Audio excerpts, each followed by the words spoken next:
Hey everyone, it's Tuesday evening, 5 p.m., and I'm super excited to be here back with you to talk on the topic of signs that show that you may be addicted to something. Now, obviously, if we talk about substance abuse or alcohol abuse or smoking, these are easy ones to understand when you're feeling addicted. But there could be some positive or neutral activities which are very hard to recognize whether or not they go into the addiction space, right? So something that may have started off being a positive activity or a neutral activity, at some point there's a very thin line difference between when it moves into a negative territory. Let's understand what are these signs that can show you when an activity which was originally intended to be a positive activity or a neutral activity has turned into a negative zone. Okay, so sign number one is what we call the importance or the priority you give to that activity. If you feel that without that activity your day does not start, or that you have given it so much importance that you're doing it a lot but not doing it makes you very, very anxious, right? So how much you're doing that activity in terms of your priority, and how much of the other activities you're not doing as a result is all falling under the purview of how much importance you give that. So priorities equal importance. Let's take an example, because I think it's always easy to understand these things with example. Let's say the need to check your social media the first thing you wake up. Now, how much importance are you giving to checking your social media? A lot of people, even before they actually roll out of the bed, they take their phone in their hand and they start scrolling their Instagram, their Facebook, their WhatsApp messages, they check their mails, and instead miss out on a morning tea time or a morning family time with their spouse, with their parents, with their children, right? So again, the importance, the priority is social media or the priority is family time? That's a question you want to ask yourself. Another way to figure that out is your reward response, right? So when you do that activity, it makes you feel good. That's very obvious, which is the reason why you do it. But not doing it, does it make you feel worse, or does it make you feel normal? So if you did, let's say you started watching movies on, or you started liking some kind of a particular food. So you eat it and that makes you feel really, really good. But if you don't eat that particular food in that day, it makes you feel worse. Or let's say you watch a normal meditation video in the morning. Now watching it makes you feel very happy, but on a day you don't have the time to watch it. Maybe you got up late, maybe you have a morning meeting and you're not able to watch that video. And does that make you feel worse? Does that make you feel that the whole day, my day is going to be horrible now because I've not watched that video?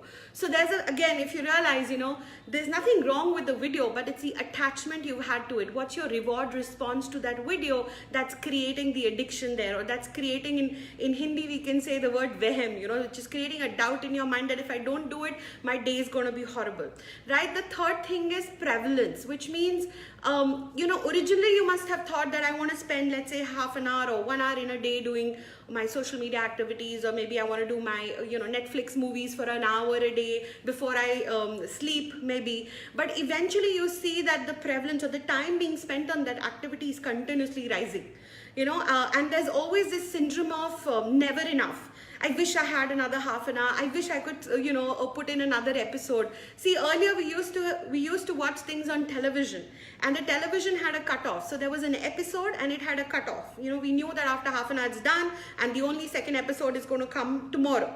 But now we have shows on Netflix or Prime Videos, and what are we doing? We have all the episodes lined up. So there is this whole urge of, I wish I can do one more round, and we sometimes are eating into our sleep. As a result. And of course, that sleep is one of the major pillars of optimal health. So if you're eating into your sleep with your activities which otherwise are neutral, there's nothing wrong in watching television or watching a show. But if it's eating into your sleep, of course it's not right? So it was originally meant to be pleasurable, but now it's making you irritable because it's eating into your sleep, and of course the next day you're tired, you're exhausted, and you're not able to deal with people accordingly. Another symptom could be the fear of stopping the activity. So just the thought that I won't be able to indulge in this, maybe some kind of food, if you're like a lot of people, who plan to go on a diet, and I can say that from personal experience, that many times, when you think of going on a diet, we're always like, maybe I just want to not eat another, I will not eat any more chocolates from now. But the thought of it is so frustrating, and then maybe you do it for a couple of days also, you pull it off. But then the pain or the panic becomes so high that you eat double the amount you would have originally eaten in that 3-4 days, right? So it's like there is so much panic and pain anticipated with stopping of a certain activity. It could be related to social media, it could be related to sitting on Instagram, it could be related to the whole fear of missing out on what's happening in the social media world. Did I miss a post? Did I miss commenting on something? Am I the first one to like this? Am I the first one to comment on this? All these kind of anxieties and panic that you create for yourself as a result of the fear of stopping something can be very, very indicative of an addictive behavior. Another sign is disruption. Has indulging in the activity, resulted in disrupting your relationships.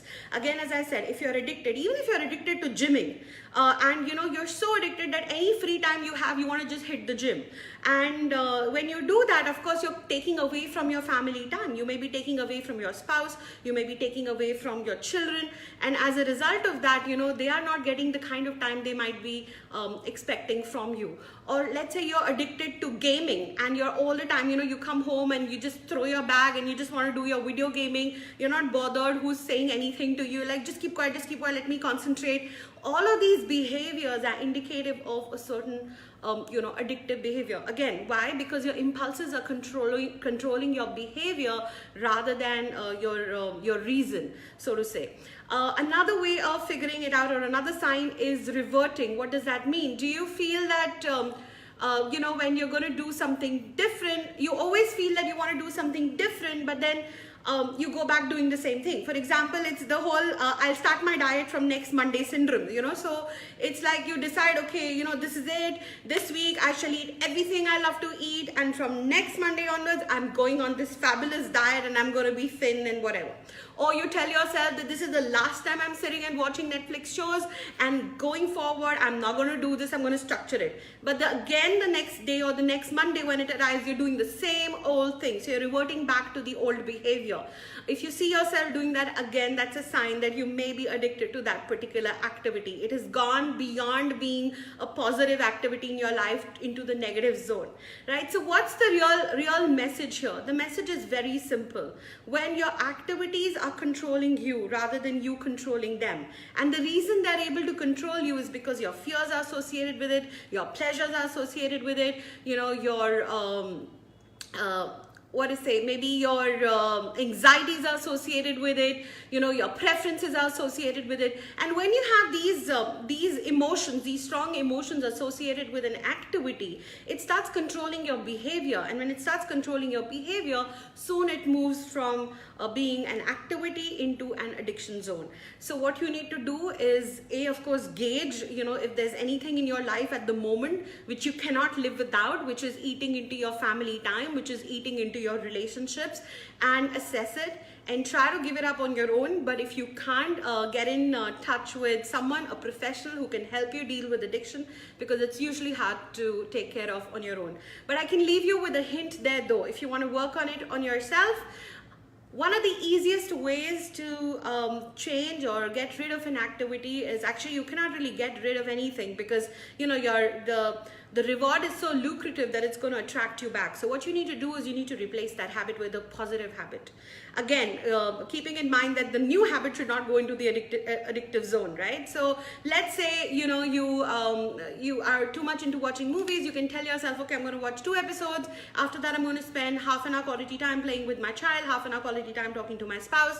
And that's fair. Or I love gymming, but I'm going to go gymming, but at the same time, I'm not going to spend 3 hours there. I'm going to spend an hour there, do quality amount of gymming, come back and read a good book, and maybe watch a motivational CD. So again, how you divide your time across the day into various activities that add to you, that are in your control and that are not controlling you. That's what this talk is all about.